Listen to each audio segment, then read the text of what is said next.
Blackwoman humiliated in high-end fashion store. 5 minutes later, all employees fired. Clarice Monroe, a 52-year-old black woman and secretive CEO of Prestique Haus, faced vicious discrimination in her own store, exposing the cruelty of snap judgments and the strength of her unyielding spirit. Disguised in worn jeans and sneakers for an anonymous inspection, she entered Branch 47, only to be mocked, humiliated, and physically assaulted by the store manager Kaitlyn Myers and her staff. Kaitlyn's venomous insults escalated to a shocking slap across Clarice's face, followed by a second assault from a security guard Carlos as a jeering crowd cheered. The injustice captured on video could have broken anyone, but Clarice's chilling smile and decisive call for her executive team revealed her power. This act of racial profiling and violence not only threatened her dignity, but unveiled a deeper, societal flaw prejudice masked as superiority. Yet Clarice's resilience and authority turned the tables, promising consequences for the perpetrators and a reckoning for the store's toxic culture. Her story is a testament to courage demanding justice, while exposing the cost of standing tall against hatred. The morning sun spilled through the blinds of Clarice Monroe's modest Atlanta apartment, casting golden stripes across her worn oak table. At 52, Clarice was a striking figure, tall with close-cropped silver hair and deep brown eyes that held both warmth and steel. Today, she slipped into faded jeans, a plain gray tee, and scuffed sneakers, her inspection uniform, to blend into the crowd. A taped-up leather purse hung from her shoulder, a relic from her mother's thrift store days. She sipped black coffee, the bitter aroma grounding her, as she scanned emails on her phone, each one a reminder of her Empire 847 Prestique Haus stores nationwide. Yet few knew she was the mastermind behind the luxury chain. Her routine was deliberate quiet mornings, no assistants, no limos.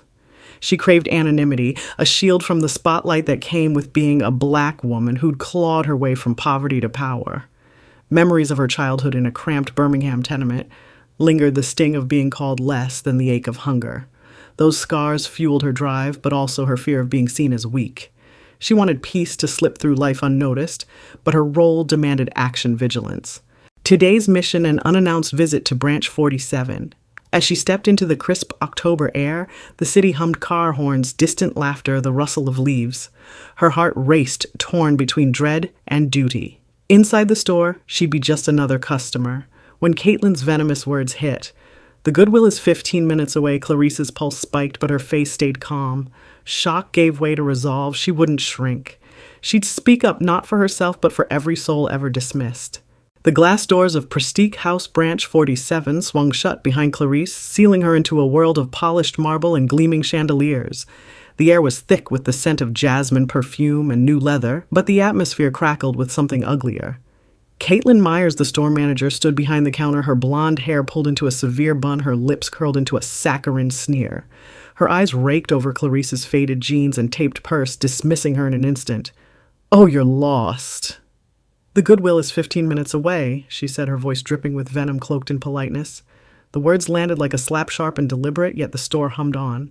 Customers browsing racks, staff folding silk scarves, all pretending not to hear. Clarice's chest tightened, but her face remained a mask of calm. "I know exactly where I am," she replied. Her voice steady, each syllable a quiet defiance. Kaitlyn's smile faltered, but only for a moment. She stepped closer, her heels clicking on the floor like gunfire. "Really? Then why are you touching a 4,000 dress with those hands?" she mocked, gesturing at Clarice's calloused fingers. A ripple of laughter spread through the staff. Elena, Olivia, Jason, each chuckle a needle in Clarice's skin. Customers joined in their whispers, weaving a net of scorn. An elderly woman, Mrs. Harper, clutched her pearls and muttered, "Some people don't know their place." The humiliation escalated slow and deliberate, like a storm gathering force. Kaitlyn circled Clarice, her voice rising. "Look at that purse taped together like your dignity." The crowd's laughter grew louder, a cruel chorus. Clarice stood rooted, her heart pounding, memories of childhood taunts, flooding back, kids mocking her patched clothes, teachers looking past her raised hand. She wanted to vanish, to slip back into her anonymous life, but her feet wouldn't move. Then came the climax. Kaitlyn's hand shot out, striking Clarice's cheek with a crack that echoed like a gunshot. The store fell silent for a heartbeat, then erupted in applause. Clarice's skin burned, but she didn't flinch. Her eyes locked onto Kaitlyn's, and she smiled, a slow, chilling curve that made the manager step back. The absurdity of the scene was stark. Crystal vases gleamed on shelves, soft jazz played overhead, yet a woman was being degraded for existing. No one intervened. Eyes darted away, feigning ignorance. Carlos, the security guard, stormed forward at Kaitlyn's nod, his meaty hand clamping onto Clarice's arm. Out he barked, dragging her toward the door.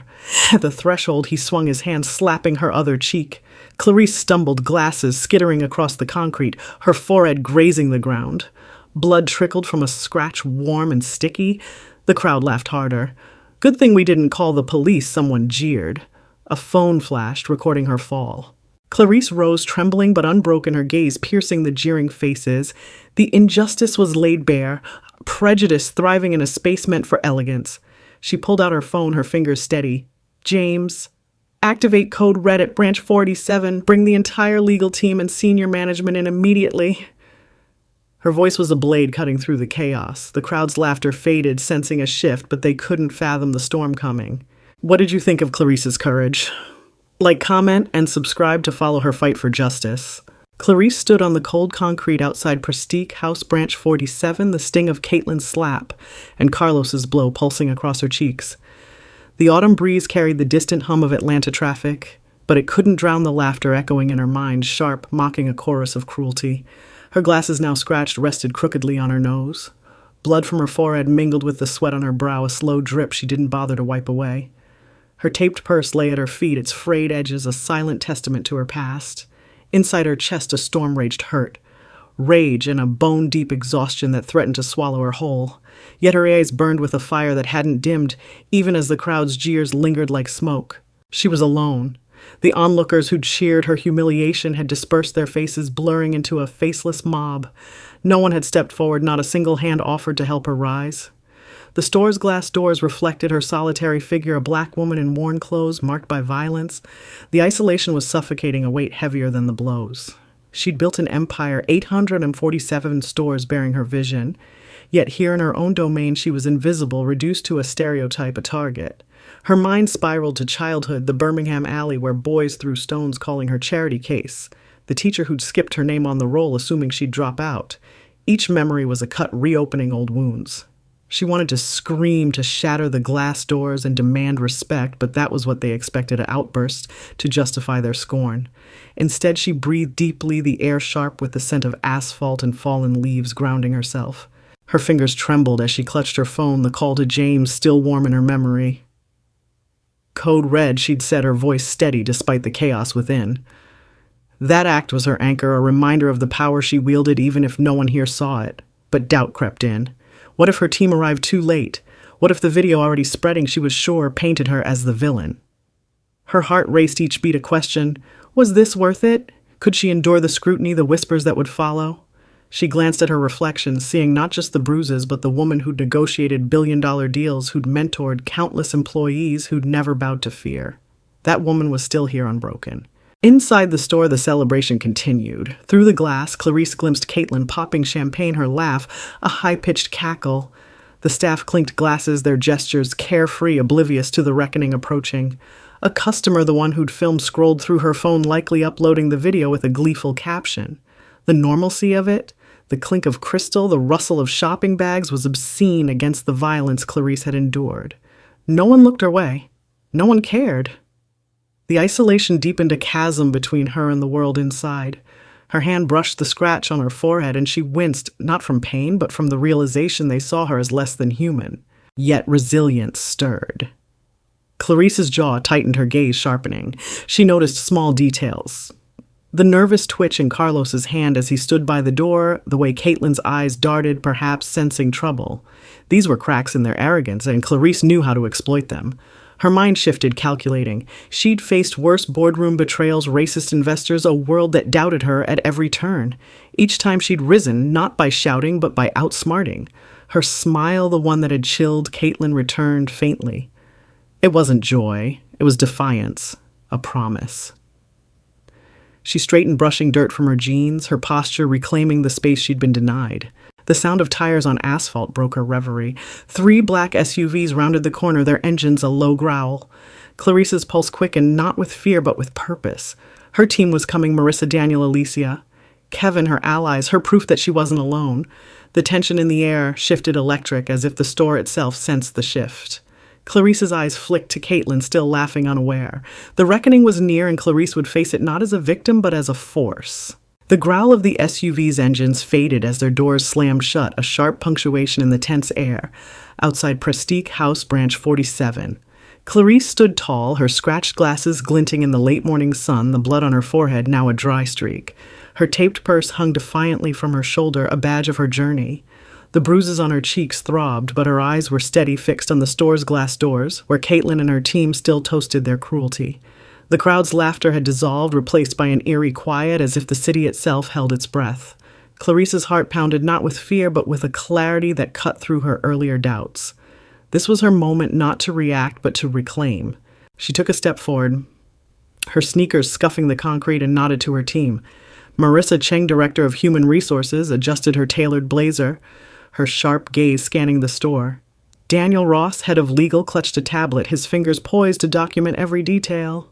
Alicia Moon, COO, exuded calm authority, her presence a silent promise of order. Kevin Yu, Director of Security, stood broad-shouldered, his radio crackling softly. They moved as one, a unit forged by years of trust in Clarice's vision.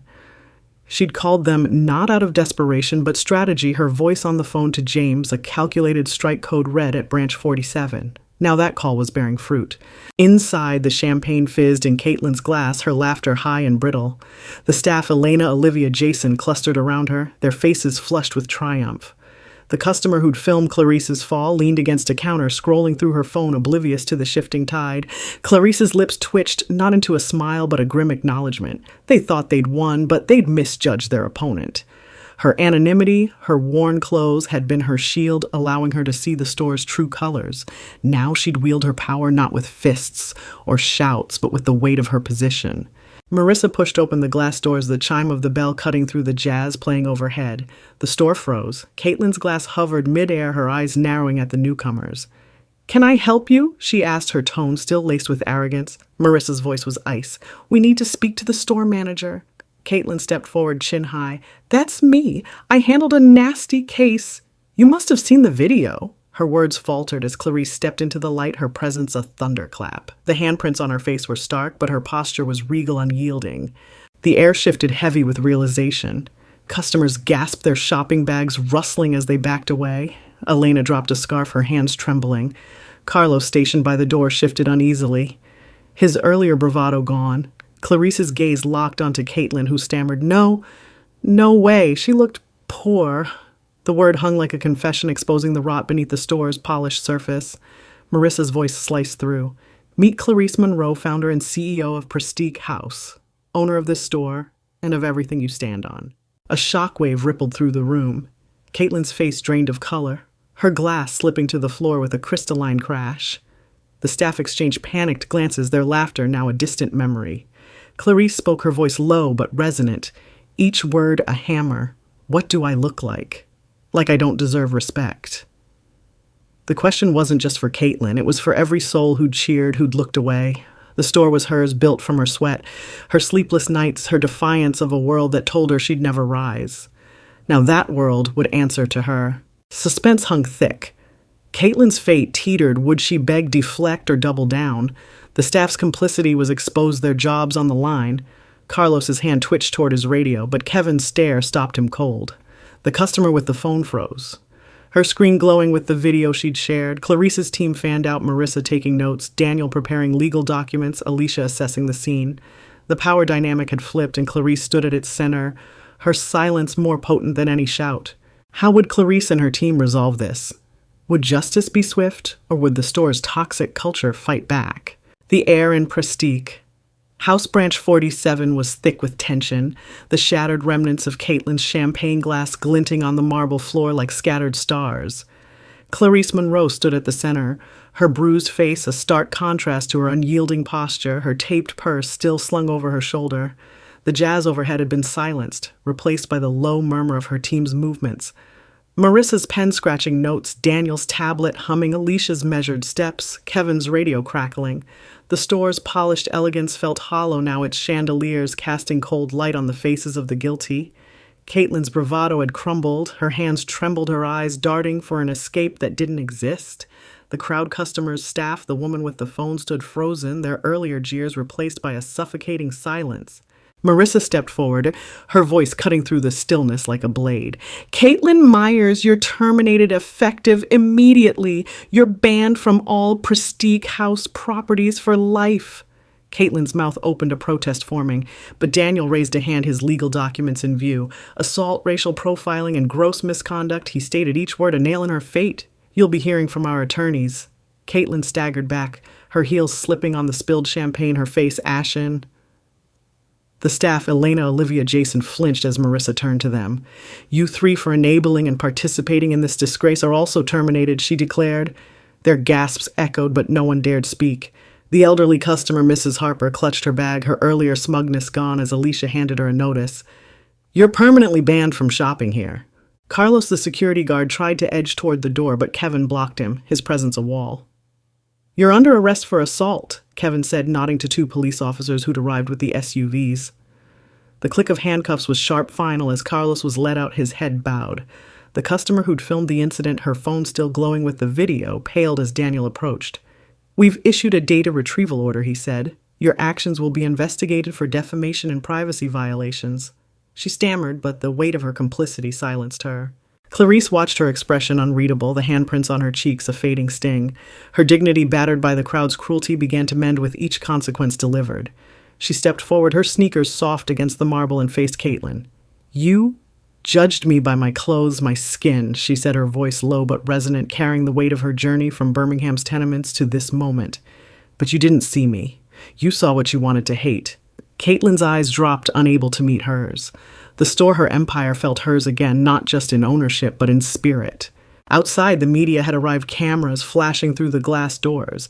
The video meant to humiliate Clarice had backfired, sparking outrage on X. Posts flooded in, hashtags like "Justice for Clarice" trending as the public demanded accountability. Alicia fielded calls from corporate partners, their contracts with Branch 47 now under review. The perpetrators' reputations unraveled. Kaitlyn's name became synonymous with prejudice. Carlos faced criminal charges, and the fired staff scrambled to explain their actions. Mrs. Harper's social circle shunned her, her ban a public stain. The woman with the video faced legal scrutiny, her online presence crumbling under scrutiny. Clarice's team worked with precision, restoring order.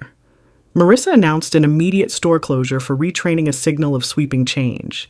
Daniel drafted a public statement affirming Prestique Haus's commitment to inclusivity with Clarice's approval. Kevin secured the premises, ensuring no further disruptions. As the police escorted Carlos away, the crowd dispersed, some whispering apologies, others slipping away in shame.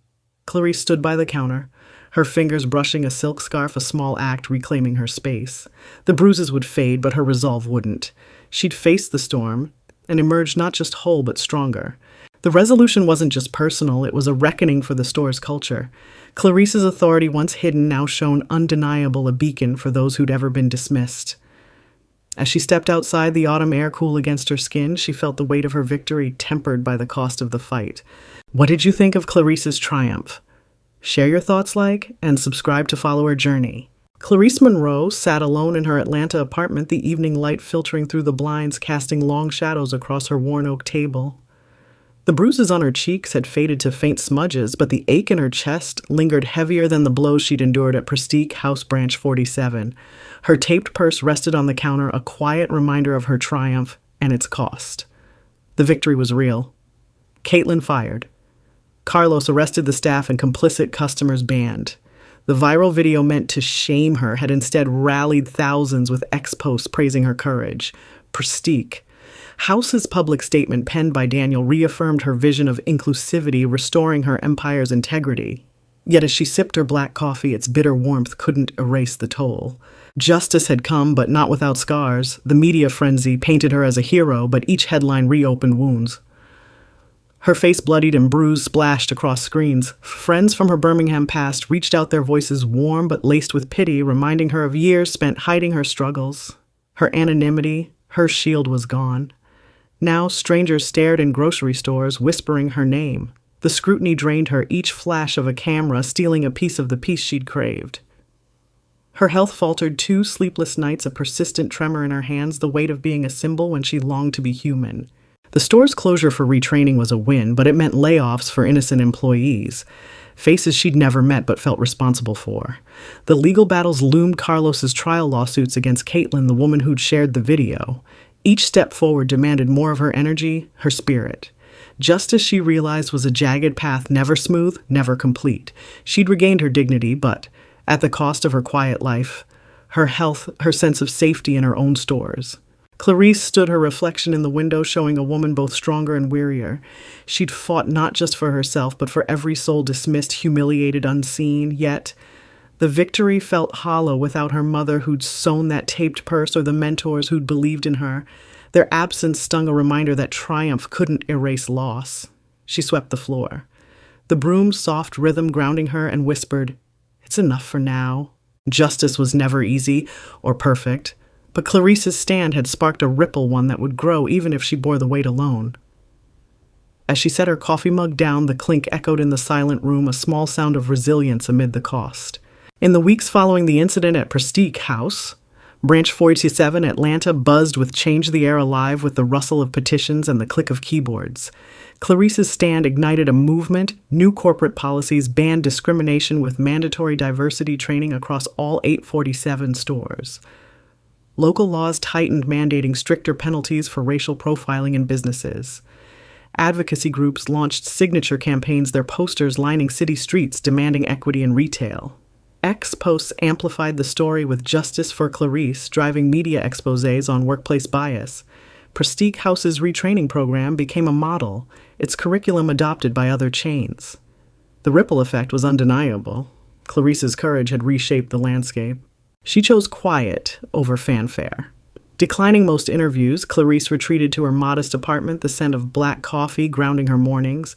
Awards came, a community plaque, a mention in a national magazine, but she kept them in a drawer, valuing peace over praise. Her team ran the empire, implementing her vision while she stepped back, her silver hair catching the sun as she walked local parks unnoticed once more. One crisp afternoon, Clarice swept her small yard, the broom's rhythm steady against the earth.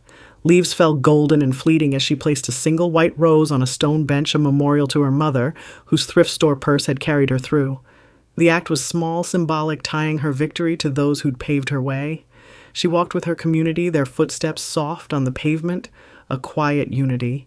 Change had begun not with noise, but with her unyielding stand, a beacon for justice in the everyday.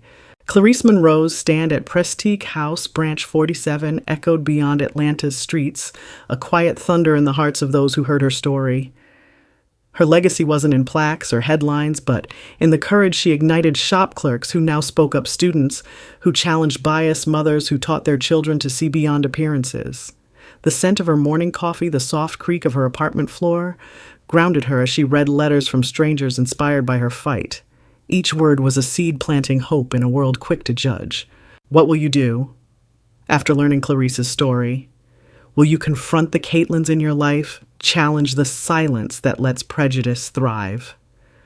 Her fight wasn't just for her, it was for every soul diminished, every voice ignored. She showed that integrity isn't loud, it's the steady choice to stand tall even when the crowd laughs.